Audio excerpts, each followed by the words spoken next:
How to delete account in Telegram. Hey everybody, welcome back to our channel. In today's video I will guide you on how you can delete account in Telegram, so make sure to watch the video till the very end.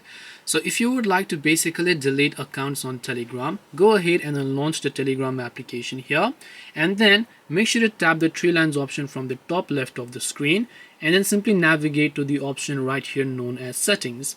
Once you go to settings, again scroll down to the bottom, look for the option called Telegram FAQ and then tap on it. Then under Telegram FAQ, again just scroll down a bit further below until you get to this option right here known as your account. Inside your account you'll find one little subtitle that says delete your Telegram account, so tap on delete your Telegram account. As you do that, again if you look at the top you'll find this option called deactivation page.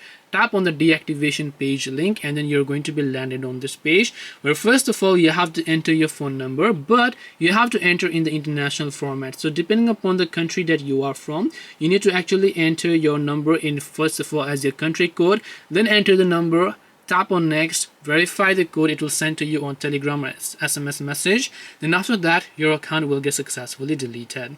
This way you can delete your Telegram account. Hope this video is very helpful. If you have got any questions, then feel free to leave them down. Thank you for watching and see you in the next video.